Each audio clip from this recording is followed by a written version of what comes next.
I get asked a lot about what we mean by the gods within polytheism, and not to get Thor about the question, but I'm afraid it's a lot to explain. We'll have to sift through some things, so it might take some time. And if you can't hang out, that's fine. Sort yourself. But if you can hang out, hold on. We're in for a ride.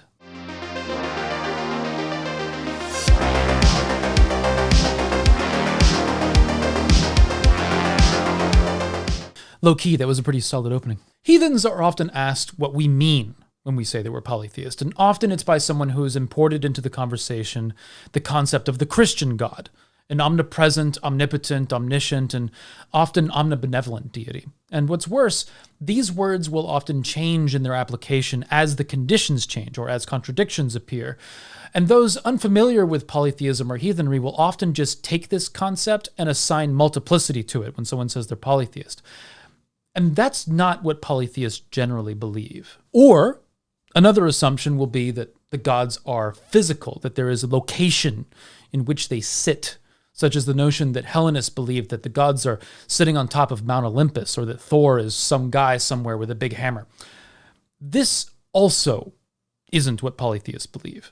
And further, it seems that even in antiquity, this is not what we believed. Looking back a couple thousand years, we see Cicero's text on the nature of the gods, which discusses multiple views on polytheism held in antiquity, and none of them are these physical supermen zipping around the universe. I go into this more in what's actually the second edited video that I ever made called Defining the Gods, which I'll link in the iCard somewhere.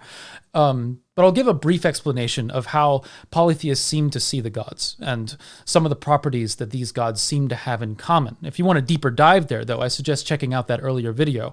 But in that video, I describe a broad definition of deity that is described by Stephen Dillon in The Case for Polytheism, which is a quick book describing a basic approach to polytheism and the arguments for it. Now, I don't agree with all of Dillon's book, but there's some solid arguments there for discussion, and I do think that it has the best and most straightforward definition of deity that I've ever seen, and it appears to be taking into consideration commonalities across traditions and what seems to be the case based on the nature of spiritual experiences, and so it can be useful to have an idea of what's being talked about before diving into what this means from a heathen perspective specifically. Dillon lists 3 properties in common between the gods. These 3 are a disembodied consciousness. The basic note here is that we're referencing a non-physical mind that is separate from us, and likely their interactions with us and spiritual experiences are their minds interacting with our mind. It seems that they do not have a body in the same sense that we do, and yet still have a consciousness that can interact with us. The second is that they are immensely more powerful than evolved minds. Now, this is largely deduced from the first property in that interacting with the world without the limitation of filtering through sensory information would make one extremely powerful and capable of direct knowledge. And they would therefore not be limited by physical interaction, and it would follow that they would not be limited by things like distance. The third and final one is remarkable greatness. This one is more difficult to easily and clearly define, but it implies the reverence that we feel during a spiritual experience. Spiritual experiences are often described as an overwhelming presence, sometimes debilitating. This property, in addition to being commonly experienced, is deduced in part from the first and second property. If something is a non-physical consciousness, able to express itself to us without the limitations of physicality, it would certainly be an entity that is deserving of awe rather than simply eliciting that awe. What elicits awe from us is subjective, and this is meant to be understood as a universal, as it seems that the gods not only elicit but justifiably deserve our awe across the world through human experiences of deity. For a more detailed breakdown on this, I suggest checking out my earlier video, which dives into the subject with much more detail. But this polytheist concept of deity allows for multiplicity of deity, and is one in which many heathens, Hellenists, Kemeticists, and others would agree on between each other, with maybe little changes here and there. That being said, the heathen tradition has evidence of going further and dividing these gods into further categories. It isn't the only tradition that does this, but for this video we'll be going over the heathen view, as mainly informed by the Norse perspective within heathenry. Let's talk about the Aesir. Aesir seems to be the general term for gods within heathenry, but in practice it references a specific class of deity that is chiefly concerned with the goings-ons of humankind. The Aesir each have a place in humanity's relationship with nature, or even with humanity's relationship to each other. Thor, for example, is a protector of humanity. Eir, a lesser-known goddess, is associated with physicians as they care for the sick. Freyr, an immigrant to the Aesir, is associated with rainfall and sunlight with dominion over agriculture and prosperity. Tyr is associated with law and justice, and Odin with death and wisdom. These associations are part of why I don't see the gods as omnibenevolent. Omnibenevolence implies not only that every action of the gods is good, but that the gods have achieved a perfect goodness of some kind, neither of which I accept for a myriad of reasons. Mainly that it doesn't seem to be the case that the gods are motivated chiefly by their goodness. In the myths that we have, the gods seem to be motivated by various personal desires. Among the Aesir, these desires include the protection and aid of humanity.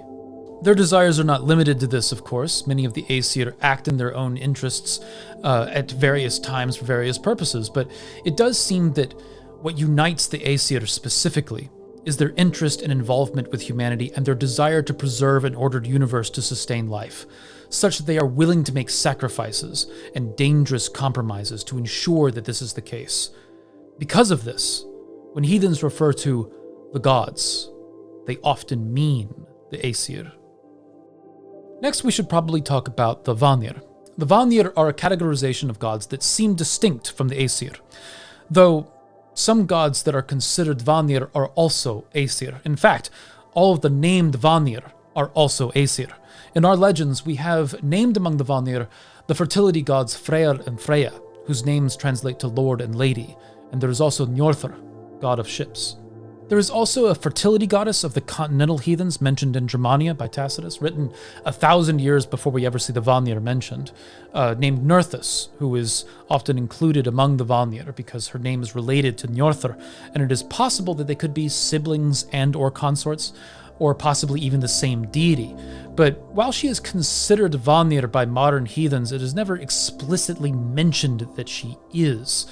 The reasons for this include her name, the fact that she is a fertility goddess like Freyr and Freya, and that practices described in her worship by Tacitus are very similar to those practiced by devotees of Freyr. That being said, the Vanir are said to have once engaged in war with the Aesir. It is said that both families of the gods were very familiar with battle, and fought such that neither side could gain the upper hand. And when it was apparent to both sides that the fighting was getting them nowhere, a meeting was held in the name of Grith, which is a temporary peace in a specific time or place. From there, the gods wanted to figure out a way to create lasting frith, a bond between their families. Hostages were exchanged, a sentiment that is not meant to be seen as imprisonment by those exchanged, but an exchange of family members to be incorporated into each other's societies. Among this exchange were the Vanir named earlier, and each became deities among the Aesir and involved with the lives of humanity. The distinction between the Aesir and the Vanir seems to be rooted in their magical abilities, beyond what seems to be considered typical of godhood, with their abilities to see into the future and alter fate. The Aesir-Vanir war was started by a deity named Golvek, also referred to as Hed, which are likely names for Freya, when she entered the realm of the Aesir. The Aesir attempted to kill her 3 times, but seemingly with her ability to manipulate time and fate, she was able to revive herself before them 3 times.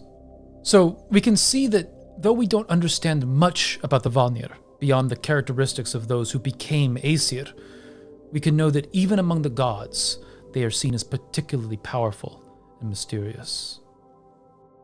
Next, let's discuss the Rokkr. Rokkr is not a term for the gods that was used in antiquity, but in modern practices of heathenry, the word Rokkr has been taken from the word Ragnarok, which translates to Twilight of the Gods.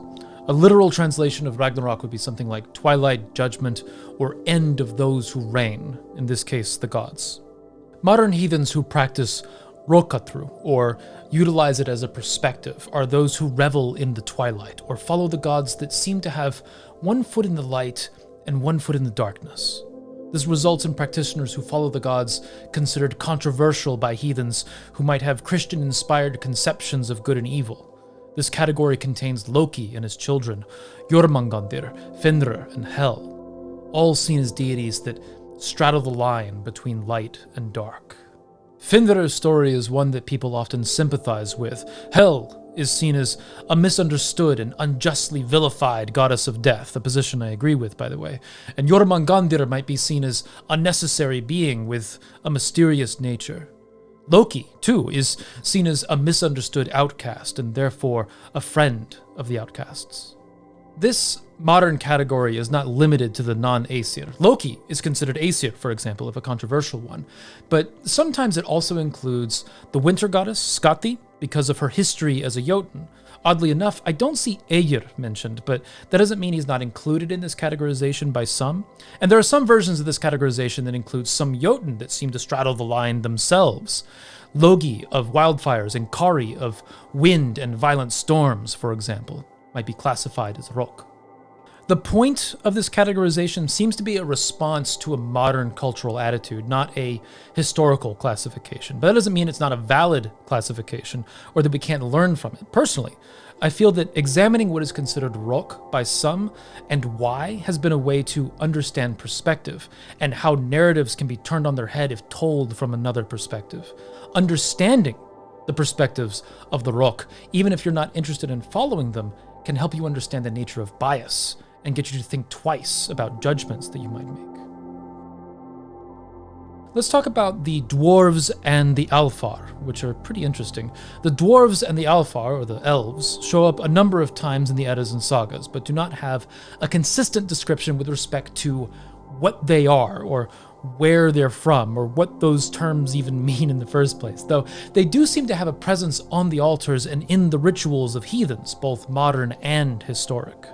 I've discussed before the dwarves Eitri and Brok, who frequent the altars of heathens who work with the forge, as well as Sindri, a dwarven entity associated with fire and death, who oversees an afterlife represented by his golden hall.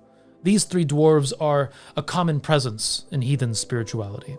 The dwarves, much like the elves, don't seem to be seen as gods, but they're seen as something that seems to intermingle with them regularly.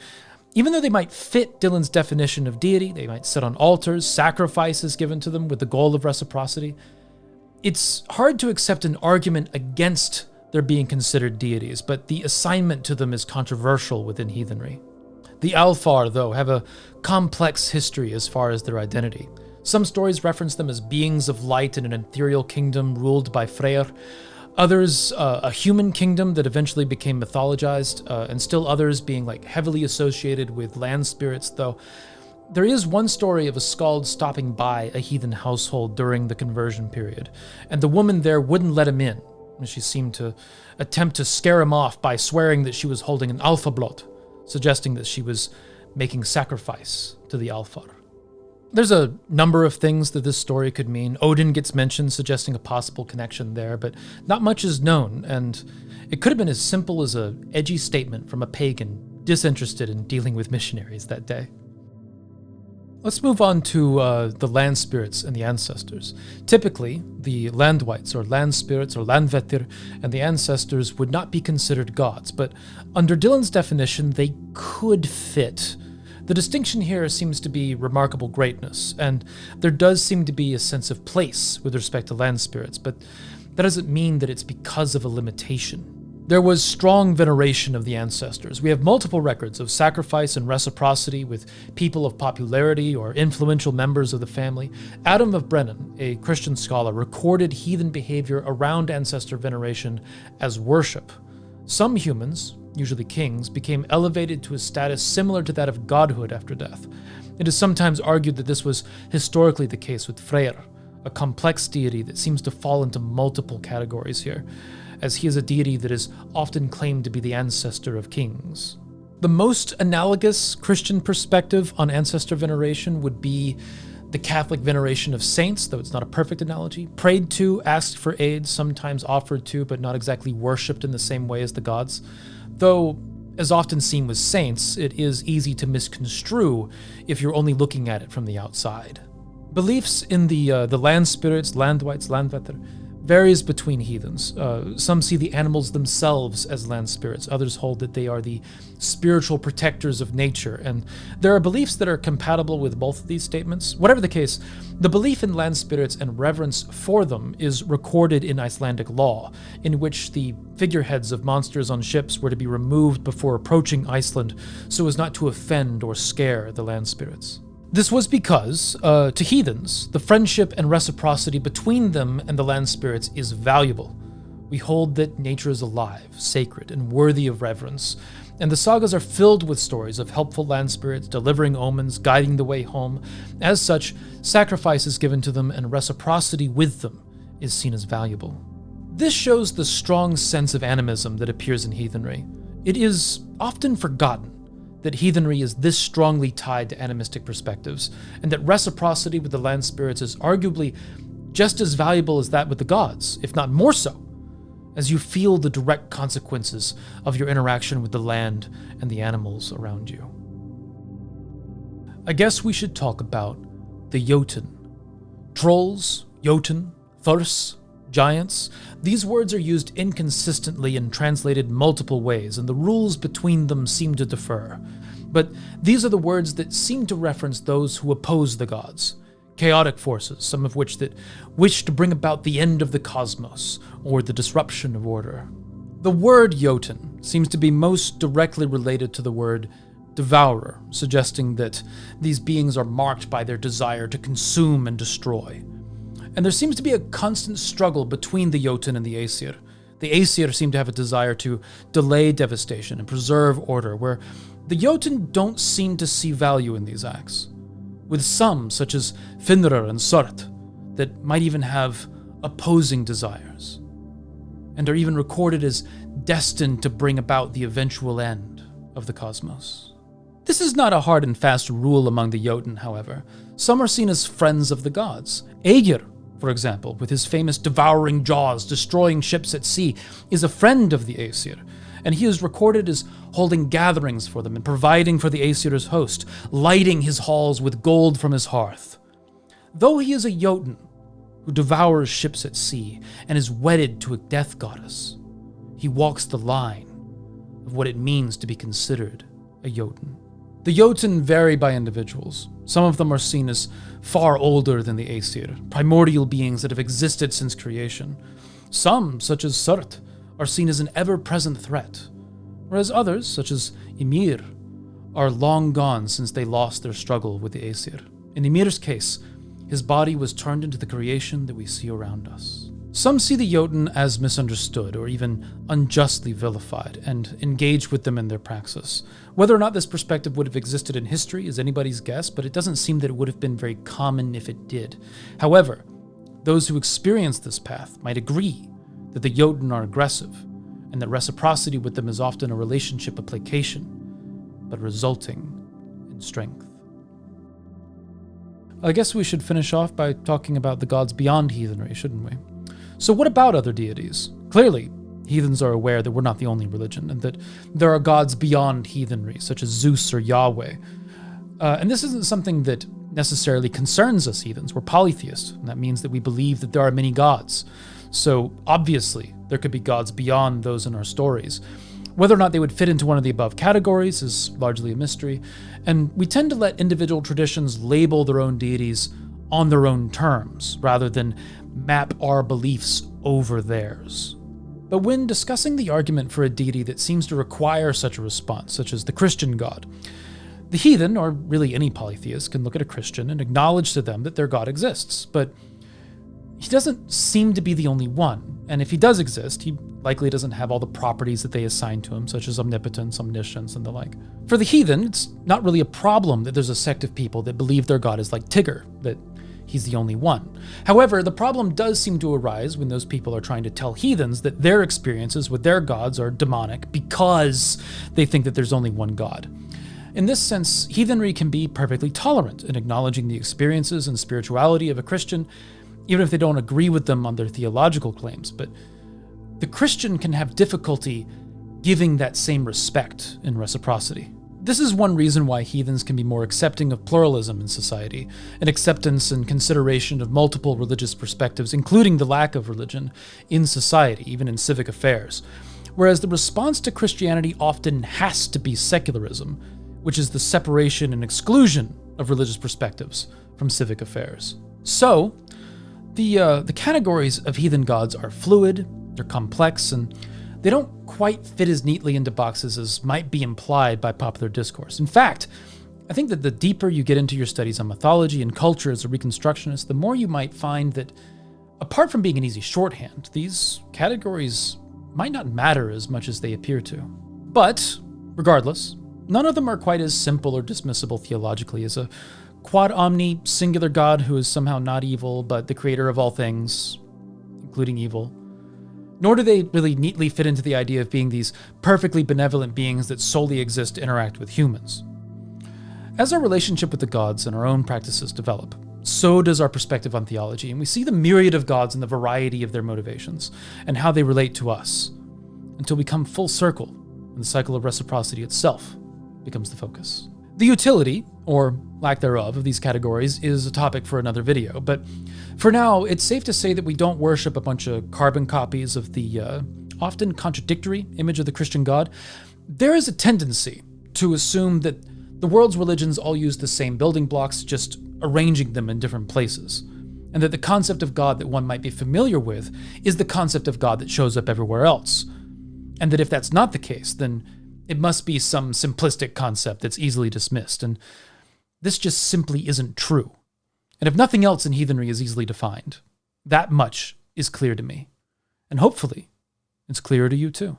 And with that, hail to my patrons for making this content possible. It's good to have people at your back. Start a cult around the subscribe button and the like button as well. And remember to give an offering to the bell so that it might function properly. And remember to find a way or make one.